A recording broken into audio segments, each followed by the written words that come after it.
Bonjour, je suis Annie Lobé, journaliste scientifique, et je voulais vous montrer les champs magnétiques émis par deux types d'ampoules disponibles sur le marché, les ampoules à incandescence et les ampoules basse consommation.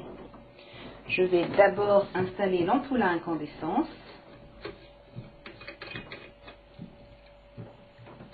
Pour réaliser la mesure, j'utilise le Gauss-mètre de Monitor Industries, qui mesure le champ magnétique de 50 Hz.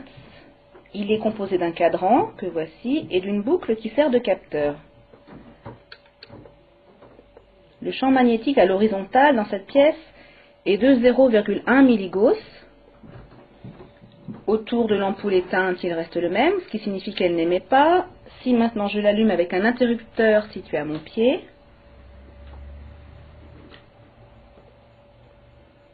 pas de changement, pas d'émission. Si maintenant je remplace cette ampoule à incandescence par une ampoule basse consommation,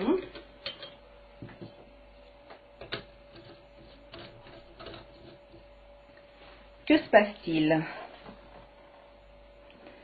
Ampoule éteinte, le champ magnétique reste le même, toujours pas d'émission. Si maintenant je l'allume, là c'est très différent.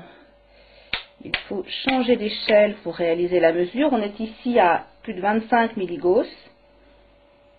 Si je l'éteins, ça redescend. Toutes les ampoules basse consommation émettent des champs magnétiques. Voici les résultats de mesure que j'ai effectués au salon Bio Marjolaine en novembre 2008.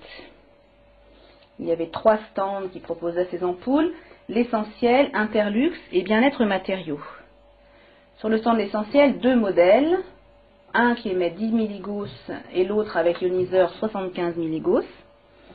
Sur le stand Interlux, un modèle qui émet 50 milligauss. Et sur le stand Bien-être Matériaux, 2 modèles, dont l'un, soi-disant blindé anti-radiation, émet 125 milligauss et le modèle non blindé 150 milligauss.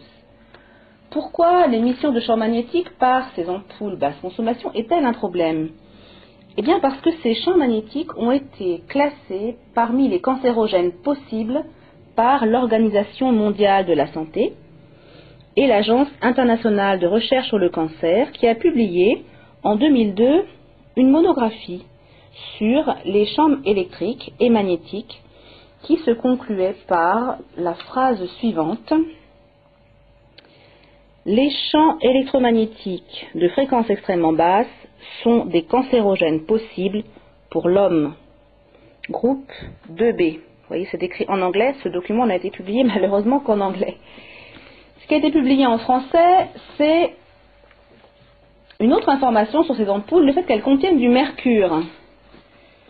Publié depuis octobre 2003 par Environnement Magazine, dans un hors-série qui contenait un article sur ces ampoules, qui incitait à consommer ces ampoules, mais se concluait quand même par la phrase suivante: seul bémol, elles contiennent un peu de mercure, un métal toxique, et doivent donc être jetées en tant que déchets dangereux.